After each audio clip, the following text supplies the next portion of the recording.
En esta hora agradecemos al Señor por este tiempo que nos permite juntos adorarle, cantarle cánticos a Él, recordar su grandeza, recordar lo grande que es esa alabanza que está basada en un himno muy antiguo, nos recuerda a eso.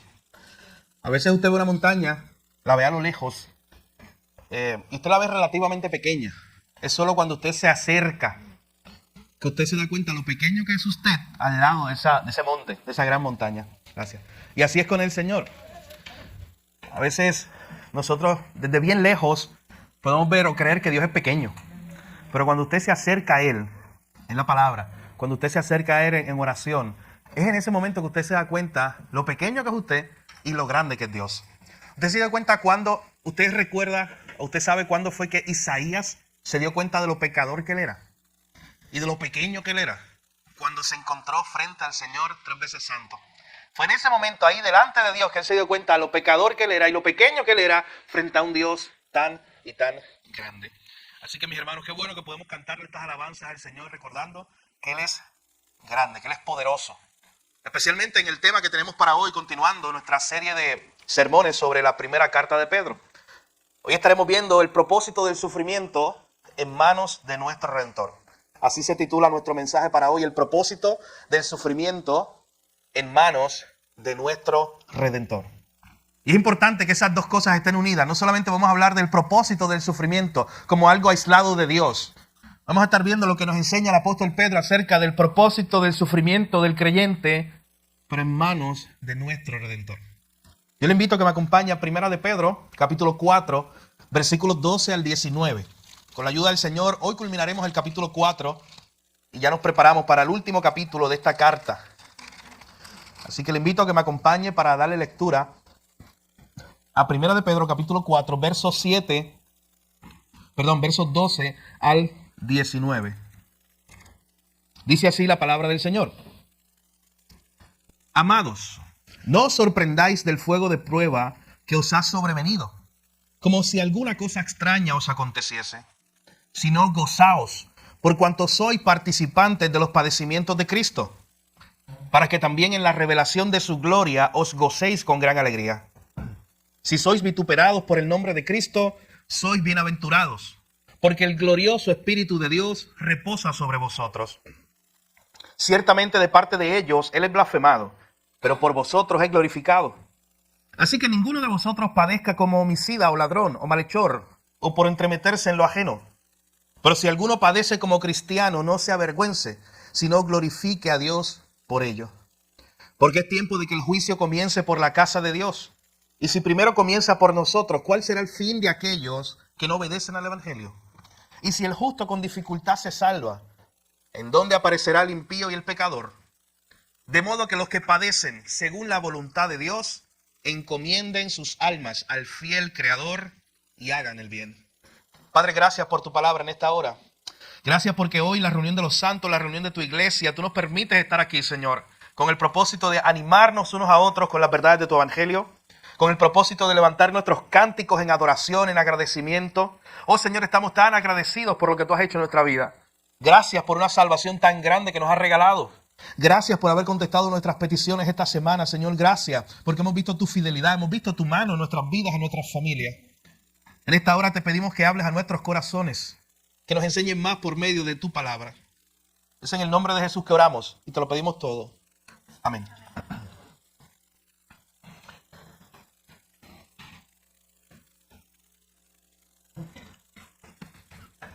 En 1945 es un año de transición en la historia. Ese año se acaba la Segunda Guerra Mundial y empieza otra guerra. Muchos creían que cuando se acabó la Primera Guerra Mundial se había acabado todo. A eso le llamaron la Gran Guerra. Hay algunas personas que decían que esa era la guerra para terminar toda la guerra. Así que cuando se acabó la primera empezó la segunda. Cuando se acabó la Segunda Guerra Mundial en 1945, en ese mismo momento estaba empezando otra guerra. Y era la famosa Guerra Fría, donde el mundo quedaría dividido en dos partes o en dos grandes bloques. Y tan pronto el comunismo comenzó a crecer, a propagarse por diferentes regiones de Europa, un pequeño país llamado Rumania comenzó a recibir los ataques socialistas, los ataques de estos grupos comunistas, que llegaban a las sociedades con el ejército ruso e invadían y dominaban toda la región. Y muy temprano El comunismo llegó a Rumania allá en 1945. Rápido intentó cerrar las iglesias o adentrarse a ellas, callar a los cristianos. Antes de eso era libre el predicar el evangelio. Pero de momento, de un día para otro, tenemos esta situación donde el mismo Estado, el que gobierna ahora, el gobierno comunista ruso, no permite la predicación del evangelio en Rumania. Allí había un pastor muy conocido llamado Richard Wurmbrand. Este hombre, hoy lo conocemos su historia, él ya murió en el año 2001, pero hoy conocemos su historia porque fue quien inició un ministerio que se conoce como la Voz de los Mártires.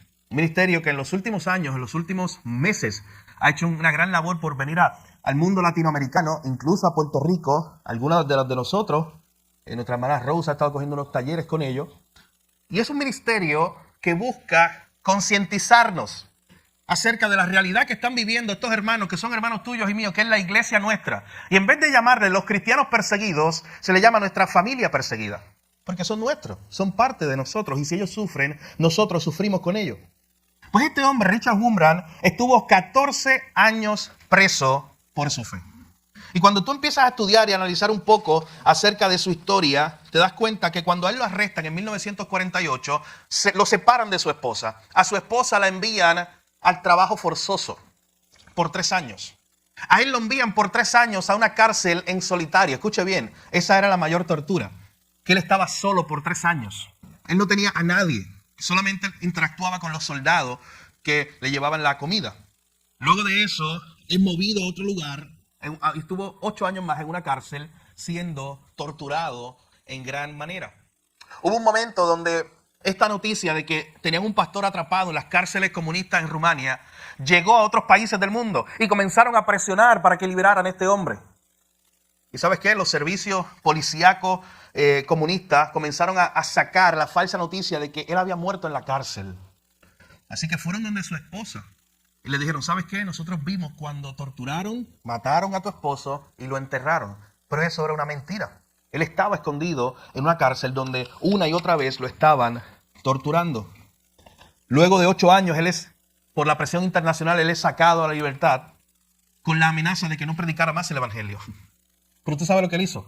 Continuó predicando a Cristo y 2 años más tarde, en 1959, a él lo vuelven a arrestar. Luego la presión internacional continúa y en 1964, 5 años después, por fin lo liberan por una presión internacional acerca de lo que le estaban haciendo a este pastor. Un poco tiempo después, en el año 1966, él se para frente al Senado de los Estados Unidos. Hay una foto muy famosa de eso. Él se para frente al Congreso de los Estados Unidos para hablar de la persecución que hay contra los cristianos en los países comunistas. Y para que le creyeran, ¿sabes qué él hizo? Él se tuvo que sacar su camisa y mostrar 18 grandes cicatrices que tenía en su pecho y en su espalda, que le habían hecho en las cárceles, torturándolo. Este hombre cuenta en uno de sus libros que se titula así, Torturados por Cristo. Él habla acerca de cómo se las ingeniaban para predicar el evangelio en medio de ese tiempo difícil. Él cuenta que ellos tomaban algunos libros y les ponían la portada de Karl Marx o de algún símbolo comunista. Y cuando tú abrías el libro, las primeras líneas hablaban a favor del comunismo, a favor de Stalin, a favor de todos los grandes héroes del socialismo. Pero cuando tú seguías abriéndolo, en el medio tenían páginas de la Biblia. Y esa era la forma en que ellos podían traficar los libros. Porque cuando la persona que iba a censurarlo lo miraba y leía las primeras páginas, solamente él creía que era un libro más que exaltaba a Marx, al marxismo. Así que esa era la forma en que ellos compartían el evangelio en esa época. Pero él cuenta en un momento dado una historia que a mí me parece muy impresionante y tiene que ver mucho con lo que vamos a ver hoy en este pasaje. Hay un momento dado donde él se encuentra con un oficial ruso que estaba buscando respuesta. Un oficial ruso que había sido criado sin conocimiento de la Biblia. Escuche, no tenía nada de conocimiento. Mi hijo de 4 años sabía más de Biblia que él. Él no tenía nada de conocimiento de las historias de la Biblia ni quién es Jesús. Pero él fue inquietado, ese hombre, ese oficial ruso. Y un día se acercó a Richard Wurmbrand y este pastor comenzó a leerle el Sermón del Monte. Comenzó a leerle las parábolas de Jesús. Y luego este oficial ruso se levantó y empezó a saltar de alegría diciendo, pero qué maravillosa belleza. ¿Cómo yo pude vivir tantos años sin saber nada de este hermoso Jesús? Y él empezó a contentarse, cautivado por la persona de Cristo, porque nunca había escuchado de él. Entonces este pastor que está narrando esta historia dice, oye, y después cometió un error. Le leí acerca de la pasión, muerte y crucifixión de Jesús sin haberlo preparado antes. El oficial no esperaba eso, que hubieran matado a Jesús. Así que cuando escuchó que Jesús fue humillado, bofeteado y crucificado y llevado a la cruz, él cayó en un sillón y comenzó a llorar amargamente, porque había creído por fin en un Salvador y ahora le estaban diciendo que ese Salvador estaba muerto, que lo habían matado. Este pastor, cuando está narrando esta historia y él ve eso, él dice, oye, en ese momento yo sentí vergüenza de llamarme cristiano, porque yo predico a este Jesús y a mí nunca me había dolido tanto la muerte de Cristo como le ha dolido a ese hombre que acaba de conocer a Jesús. Pero la historia no acabó ahí, ¿sabe por qué? Cuando él lo vio tan compungido y lloroso, él le dijo, la historia no acaba ahí, y comenzó y le leyó la historia de la resurrección. Él no sabía esa historia, esa parte de la historia. Él no sabía que su Salvador había resucitado. Y cuenta la historia que cuando este hombre escuchó esas maravillosas noticias, golpeó el piso con gran alegría, comenzó a gritar palabras de elogio. Comenzó a gritar por todas partes, Él vive, y danzaba por todo el cuarto. ¿Usted se imagina esta historia? Una historia real, de un oficial ruso ateo que nunca había escuchado de Jesús y la primera vez que escucha de él queda fascinado con Jesús, queda impresionado por su muerte y llora su muerte. Le duele su muerte, pero unos minutos después celebra con gozo, con el gozo más grande que él había tenido en su vida, que ese Salvador que él había conocido sí murió, pero que después resucitó y venció la muerte para siempre. Hermano, esta es una de tantas historias que usted puede leer en los escritos de este hombre, Richard Wambrough. Yo le invito a que usted adquiera uno de sus libros, tiene varios escritos, para que usted siga leyendo fascinantes historias de hombres y mujeres que vivieron perseguidos. A eso le llamaron la iglesia subterránea, ese grupo de hermanos que se reunían a escondidas, perseguidos, mi hermano, pero las historias son increíbles. Hay momentos cuando usted está leyendo ese libro que se tiene que detener a llorar, o que usted simplemente no entiende. ¿Cuánto dolor le causaron a los creyentes solo porque preferían a Jesús? Solo porque decían, no voy a negar a Cristo, y los llevaban a la muerte. Historias increíbles. Por una de las cosas que más me impresiona de estas historias es como ellos, mientras estaban muriendo, mientras estaban sufriendo, ellos sabían que en su sufrimiento, ellos se estaban identificando con su Salvador. ¿Y sabes qué? En estas historias no encontramos a ninguno de ellos quejándose por el sufrimiento. En estas historias no encontramos a ninguno de ellos peleando con Dios, diciéndole a Dios, Señor, ¿por qué me hiciste sufrir a mí?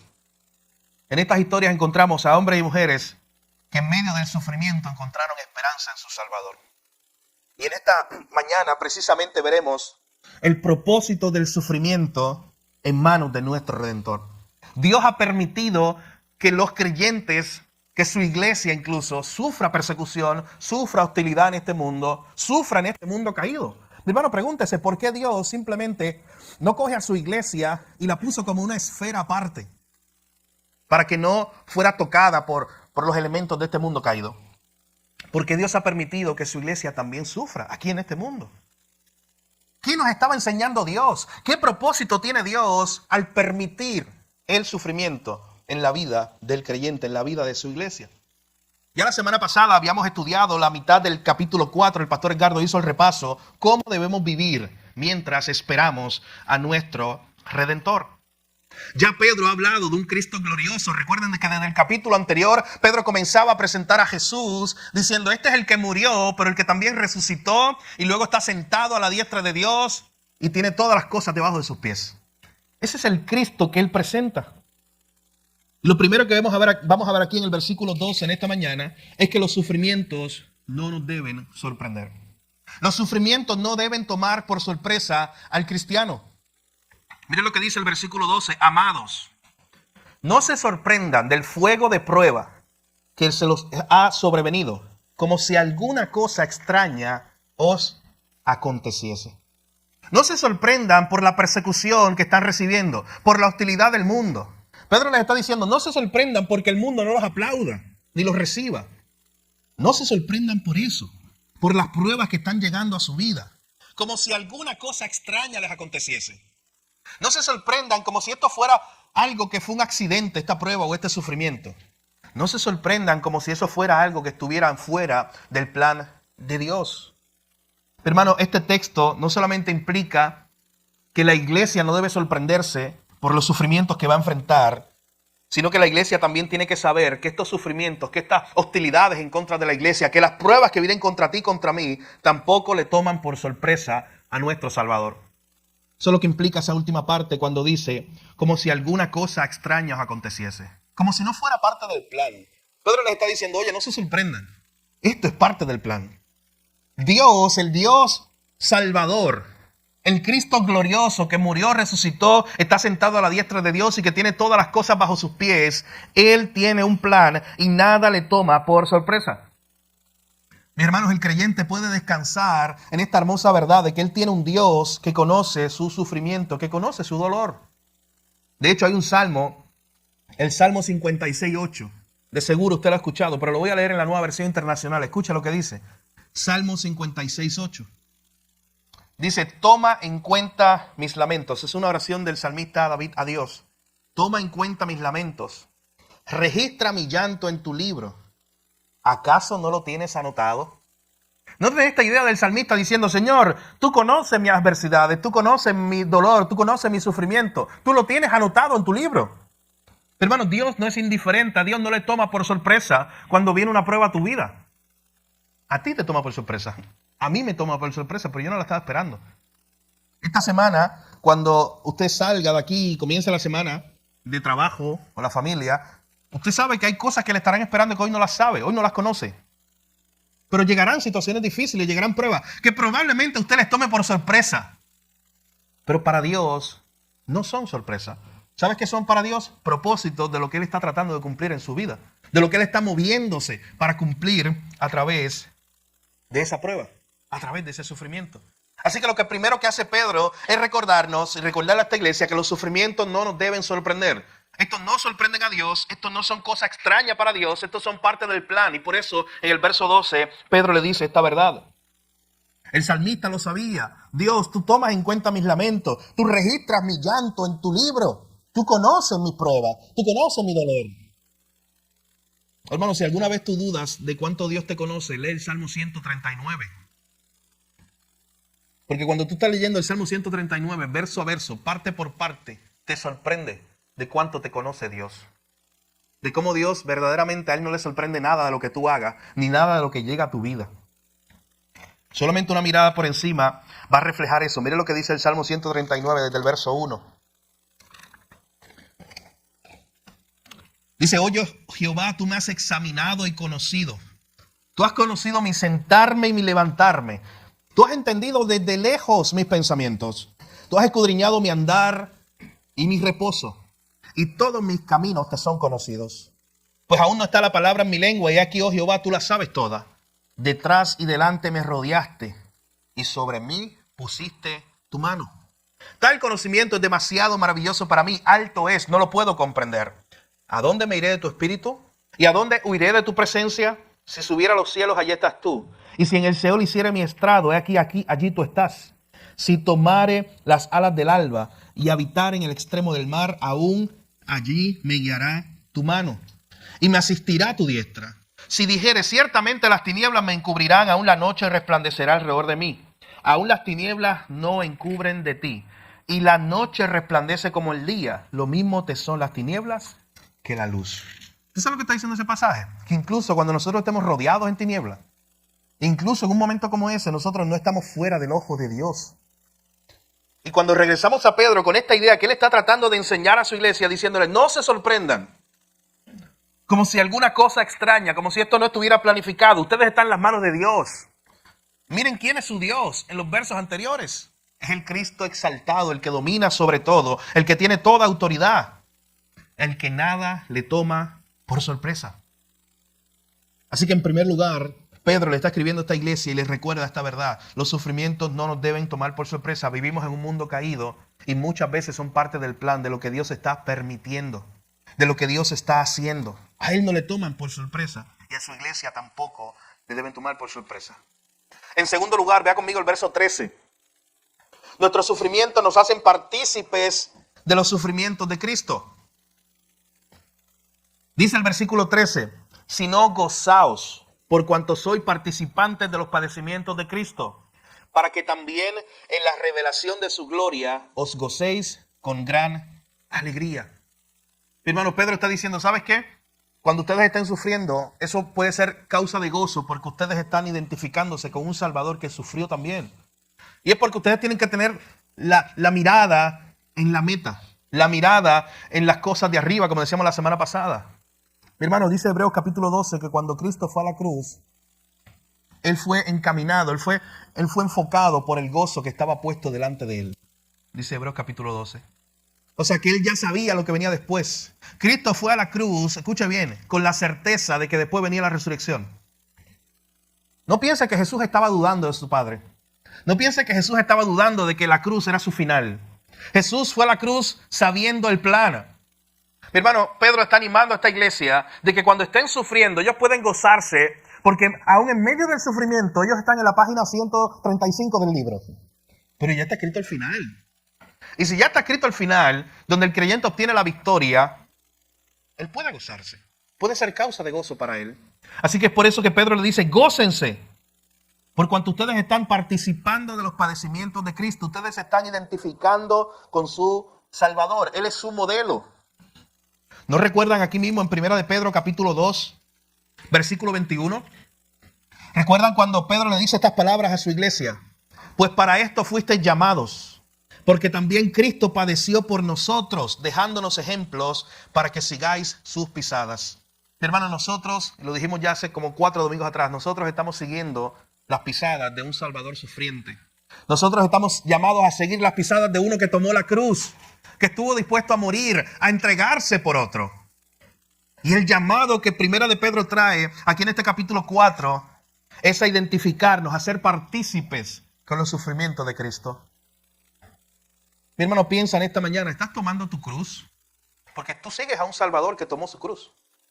Y que le dijo a sus seguidores todos los días, niéguense a sí mismos, tomen su cruz y síganme. ¿Qué tipo de vida estás viviendo? Porque si estás viviendo una vida que agrada al mundo, el mundo te va a honrar, el mundo te va a aplaudir, el mundo te va a hacer una estatua a tu nombre y te va a poner en un pedestal. Pero si vives para Jesús, en un mundo que odia a Jesús, vas a encontrar consecuencias. Y Pedro está diciendo aquí, ¿sabes qué? Incluso cuando te persigan y vengan pruebas a tu vida por ser cristiano, por tener fe, en ese momento tienes causa de gozo, sabiendo que tu Salvador también lo persiguieron, que fue a la cruz, lo mataron allí, pero ahí no se acabó la historia. Eso era parte del plan. Hermano, siempre que usted mire la cruz, usted puede decir eso era parte del plan. Ahí no se acabó todo. Así que cuando usted esté sufriendo, cuando usted esté en su sufrimiento más grande, usted con toda certeza puede decir también, esto es parte del plan, aquí no se ha acabado todo. Porque para el creyente, mi hermano, el creyente es aquel que tiene esa certeza, el cristiano es aquel que tiene esa seguridad de que las cosas no le toman por sorpresa a Dios, de que Dios tiene control del sufrimiento. Yo recuerdo cuando yo estaba, este año, el año pasado, ya no me acuerdo. Cuando fuimos a Cuba, el año pasado sí. Yo recuerdo que hubo una ocasión donde el pastor Juan, que nos movía de un sitio a otro, estamos hablando con él y salió una pregunta que era medio impropia. Pero salió una pregunta de Pastor Juan. Y si usted tuviera la oportunidad de salir de Cuba, era como decirle, oye, si nosotros hacemos algo para que tú salgas de Cuba. Con la realidad que están viviendo, cualquier persona, ¿sabes qué diría? ¿Dónde está el boleto? Voy a ir a preparar la maleta a casa y me voy. Pero a mí me sorprendió su respuesta. ¿Sabe lo que él dijo? Él dijo, yo no me voy a ir de aquí hasta tener la seguridad de que Dios me está moviendo de aquí. Porque si yo me voy, ¿quién va a predicar en este lugar? Y él nos dijo esa convicción de que, oye, pero si sacamos a todos los cristianos de Cuba, ¿pero quién va a predicar el evangelio allí? Y él tenía esa seguridad de que él tenía que quedarse allí, hermano, sufriendo, porque está sufriendo. Está sufriendo muchas consecuencias, persecución, pero no solamente, ya está al punto de necesidad, de hambre, de escasez. Su esposa tiene una situación en sus cabezas, una condición que tiene que ser atendida. Están sufriendo. Y ellos están tomando todas las medidas posibles para ayudarle.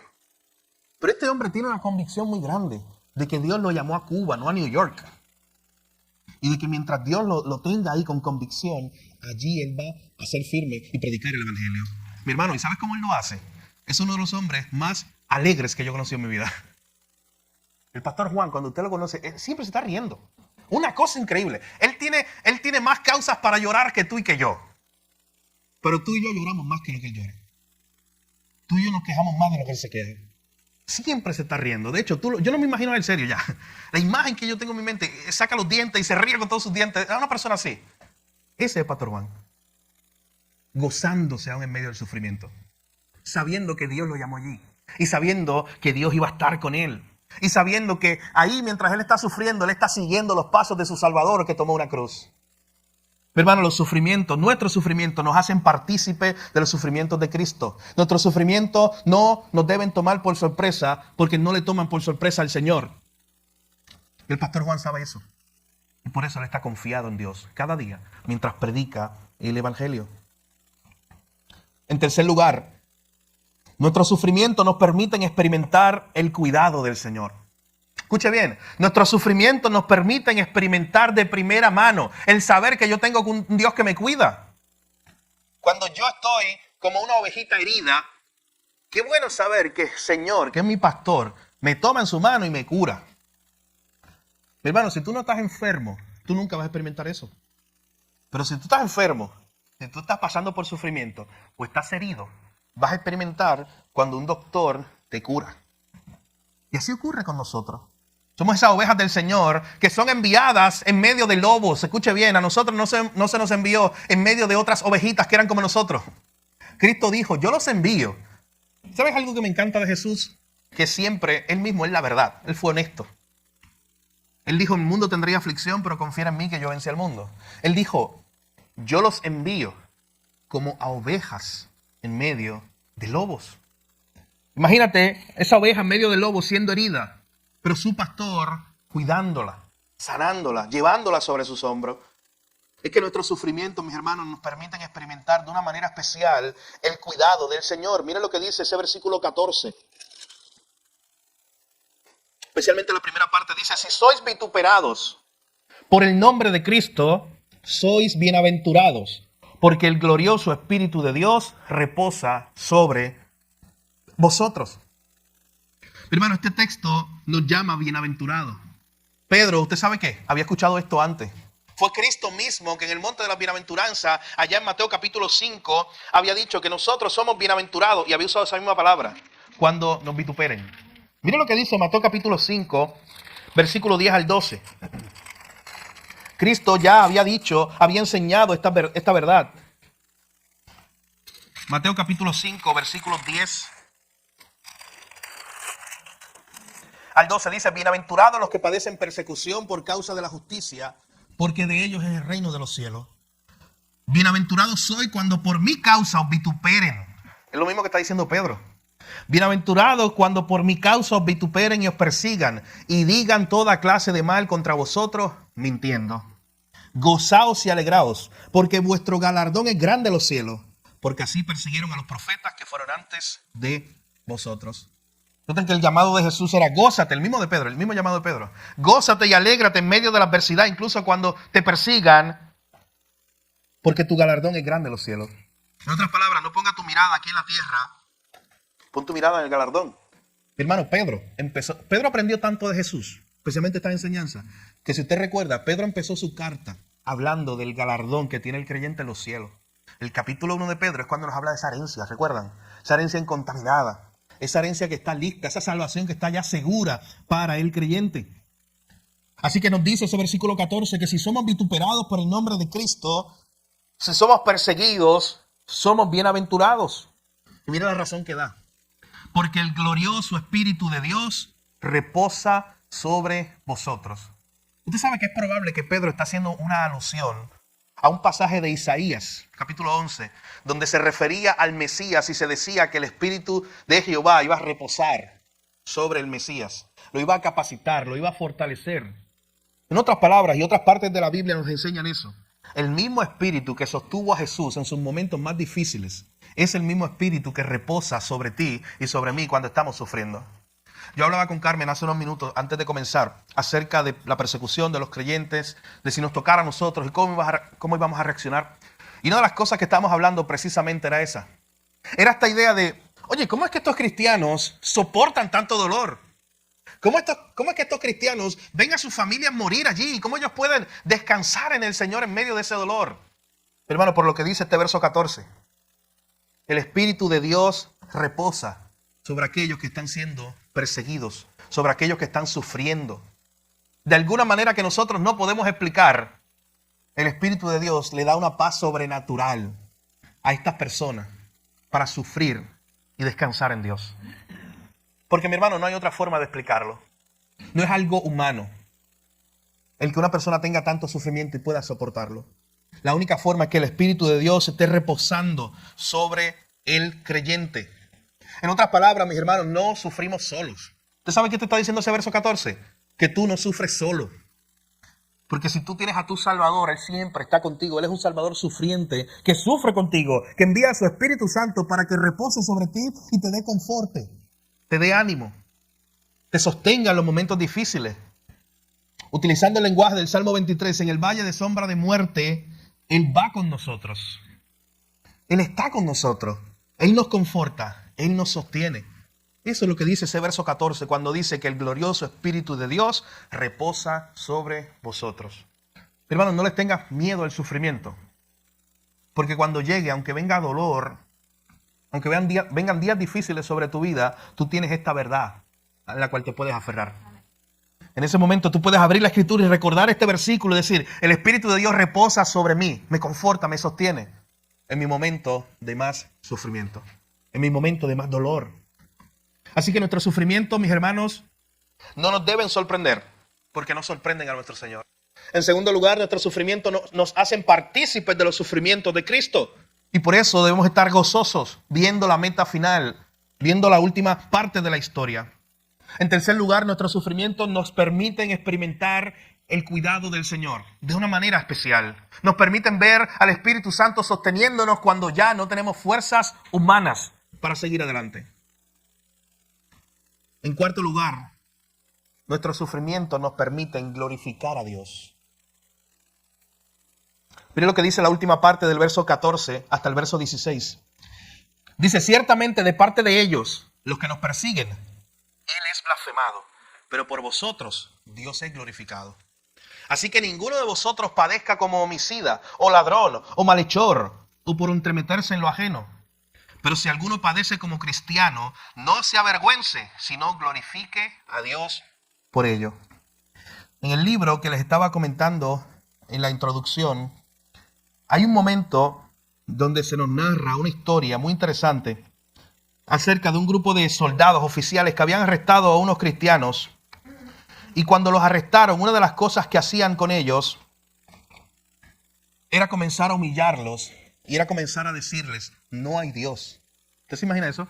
Arrestaban a los cristianos allá en Rumania, los metían en una cárcel, algunos los ponían, literalmente eran centros de congelación. Era como un cuarto muy grande que estaba congelado, los metían allá adentro, tenían unos doctores cerca, para que cuando la persona estaba a punto de morir, lo sacaban, prácticamente lo resucitaban.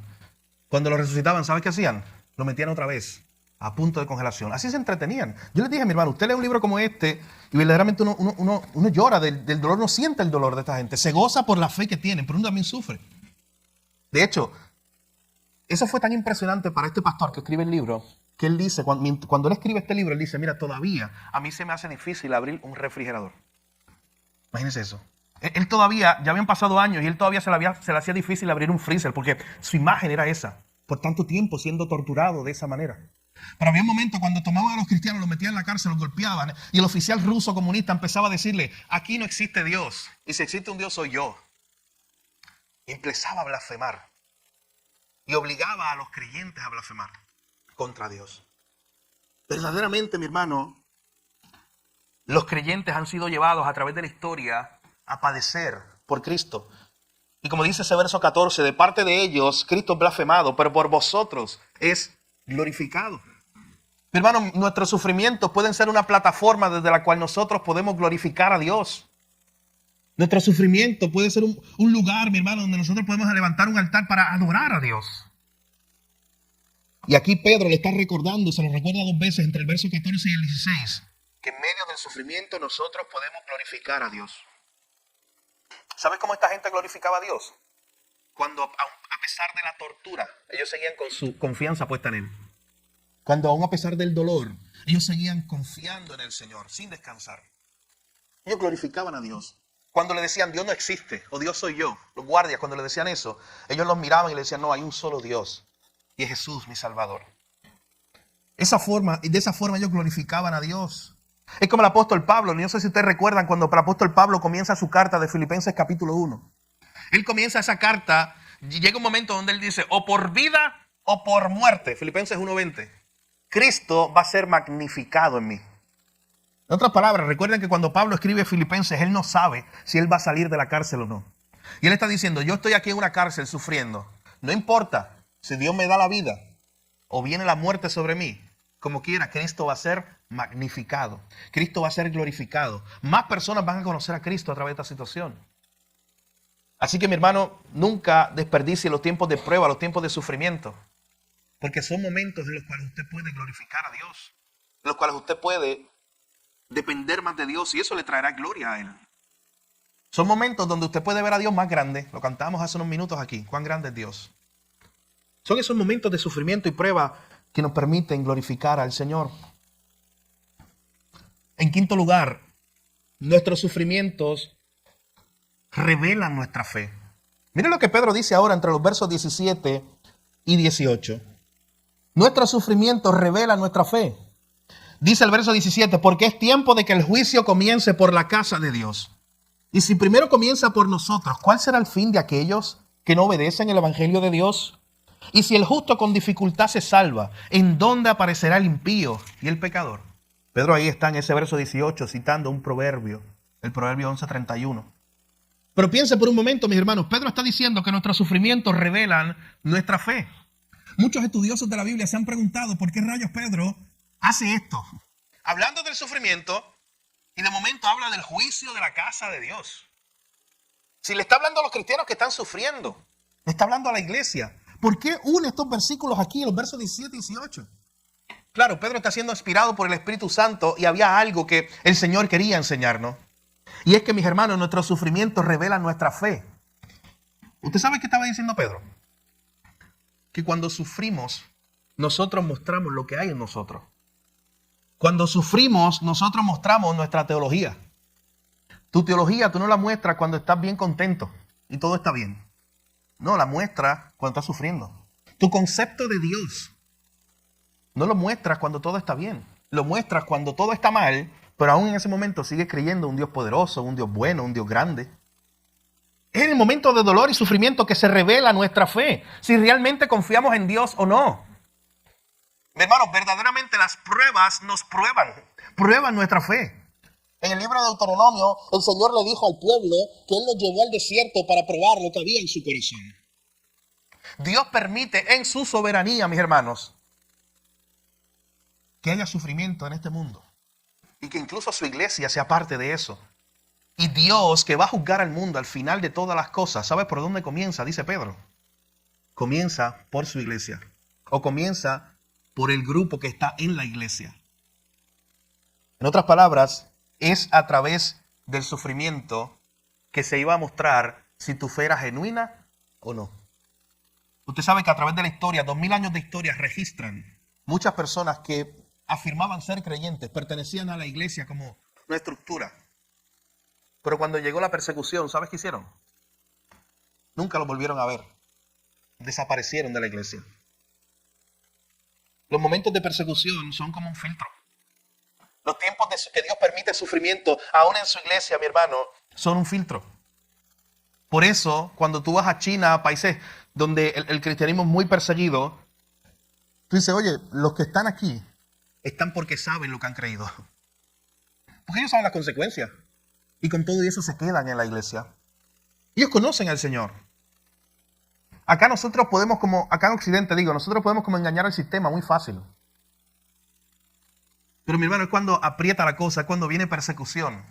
Es cuando un día llega un nuevo gobernante al país nuestro y emite una orden ejecutiva que dice, no nos podemos volver a reunir, no se pueden volver a reunir los cristianos. No se puede predicar la palabra. Entreguen todas las Biblias a las plazas públicas que las vamos a quemar. ¿Qué vas a hacer tú? ¿Qué voy a hacer yo en un tiempo como ese? Piense por un momento. Son momentos, mi hermano, donde se revela nuestra fe. Y por eso Pedro utiliza esta verdad. Y dice, oye, es tiempo de que ese juicio en el cual Dios divide. Y Dios muestra el que es y el que no es. ¿Usted recuerda un momento donde Jesús habló de las ovejas y los cabritos?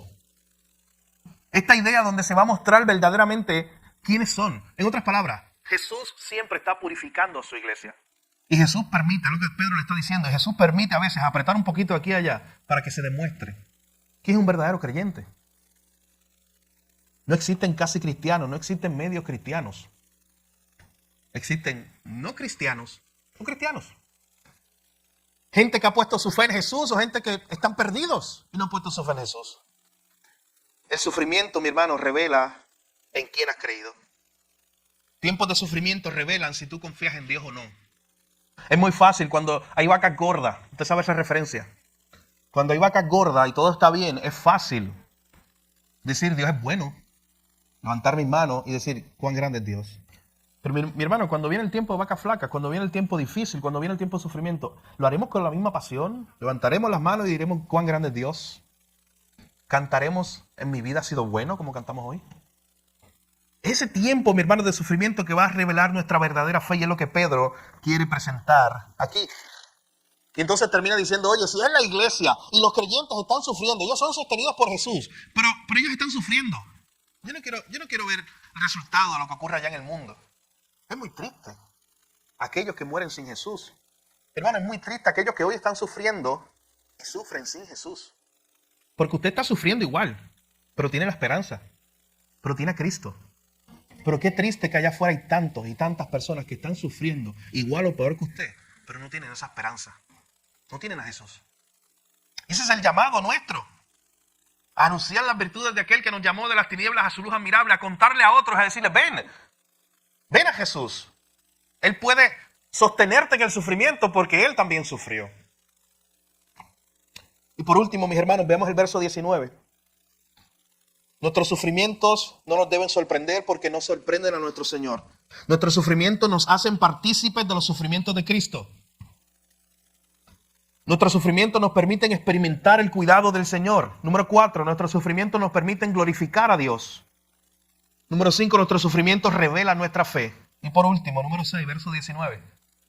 Nuestros sufrimientos son parte del propósito de Dios para nuestras vidas. Este pasaje comienza y termina igual, o sea, con la misma idea. De que no nos debes tomar por sorpresa como si fuera algo extraño, porque es parte del plan de Dios. Nuestros sufrimientos son parte del propósito de Dios para nuestras vidas. ¿Tú sabes cuál es el mayor ejemplo de esto? Es Jesús. Él sufrió para un bien mayor. Como le decía ahorita, mi hermano, la cruz no fue el final, la cruz fue parte del plan. ¿Puedes decir tú lo mismo con convicción? Señor, estoy pasando por un momento de sufrimiento, yo sé que esto es parte de tu plan, que no es el final. Y termina el autor aquí, Pedro, diciendo en el verso 19, de modo que los que sufren, los que padecen según la voluntad de Dios, escuche bien, mi hermano, hay a veces, muchas veces, que fue Dios el que literalmente te guió hacia un lugar o hacia un evento porque Dios te iba a probar. Mi hermano, nuestro Dios es el mismo Dios de Abraham, el Dios que lo sostuvo, el Dios que le dio la promesa, pero es el Dios que probó a Abraham, que probó su fe. A ver, ¿dónde estaba la fe de Abraham? Para ver si Abraham había puesto su esperanza físicamente en un hijo o en aquel Dios que le había prometido un hijo. Piense por un momento, ¿por qué Dios? Dios no es un Dios malo, Dios no es un Dios déspota.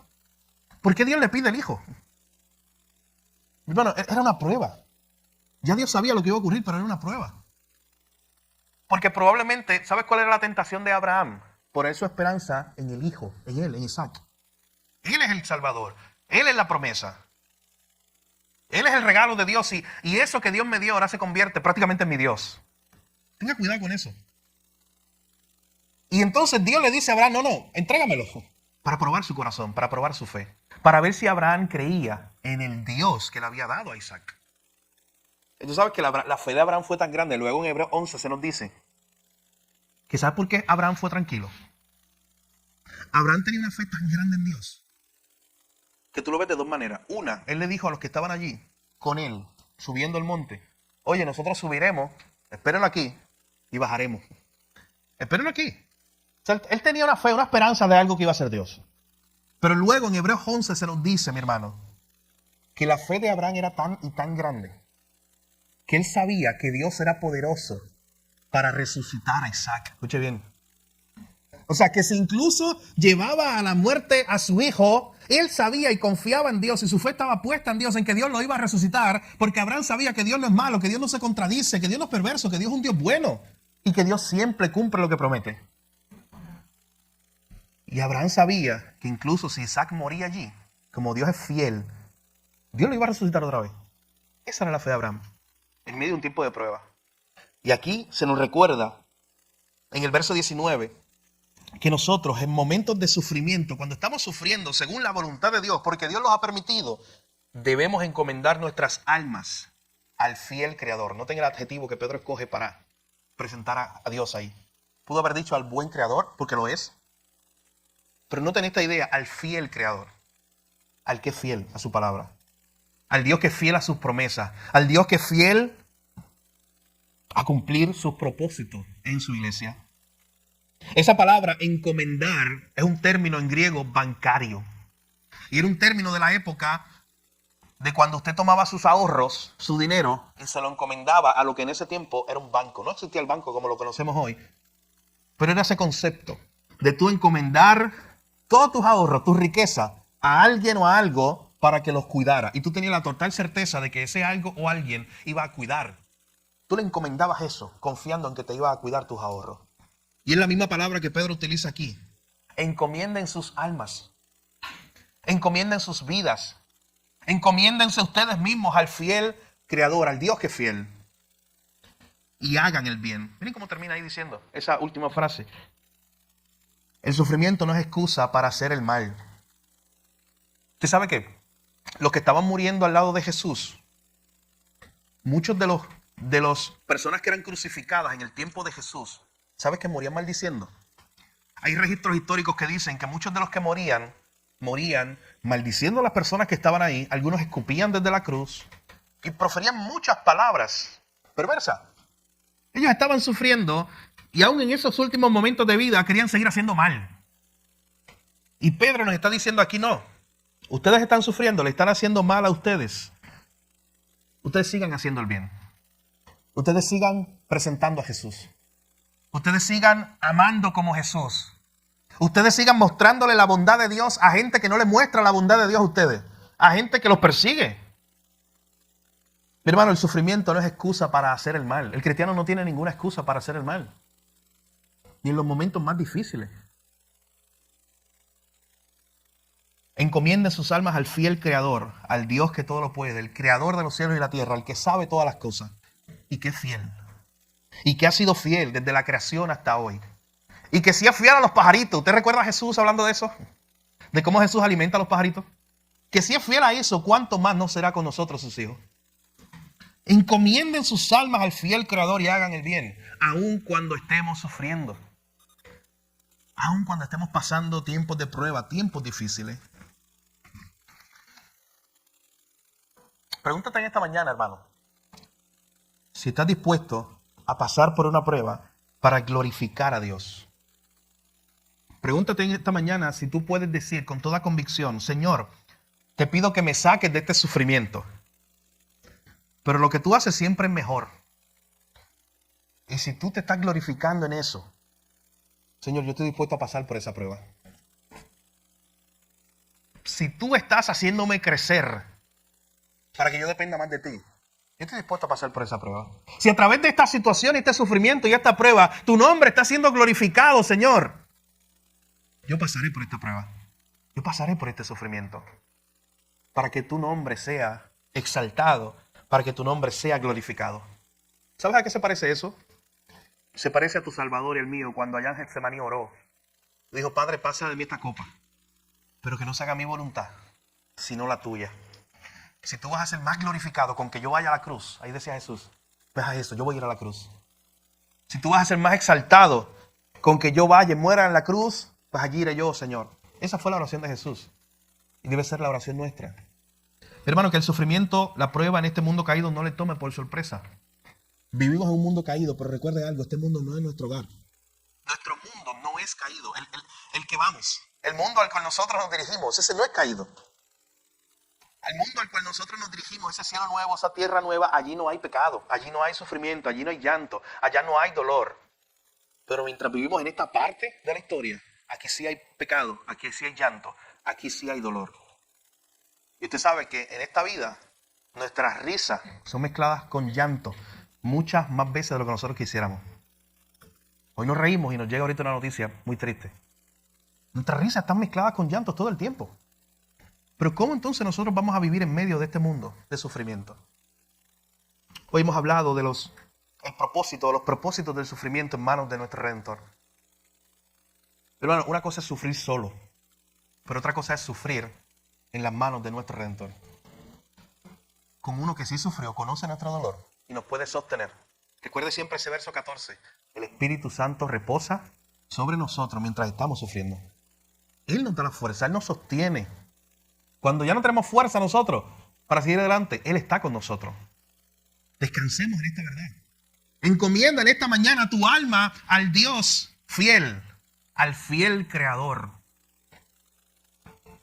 Déjala ahí en sus manos. Eso es lo que implica esa palabra, encomendar. Señor, aquí está mi vida. Sufriendo estoy, en prueba. Te la pongo en tus manos, en las manos del fiel Creador, en las manos del que no falla, del que es perfecto, del que es bueno. Sigamos confiando en este Dios todopoderoso, aún en los tiempos más difíciles de nuestra vida. Vamos a orar. Padre, gracias, Señor, por tu palabra. Gracias, Padre, porque a través de ella somos confortados, animados, exhortados. Hoy nos has recordado, Señor, que los tiempos de sufrimiento siempre tienen un propósito en las manos de nuestro Redentor. Que los tiempos de sufrimiento, Señor, no son para ser desperdiciados porque tú estás con nosotros en esos momentos, tú nos estás formando. Somos como ese barro que es llevado al fuego para ser formado por las manos del alfarero. Y ahí cuando venga ese tiempo de fuego, ese tiempo de prueba, Señor, que eso no nos tome por sorpresa, porque eso es parte del plan, porque eso es parte de tus propósitos, Señor.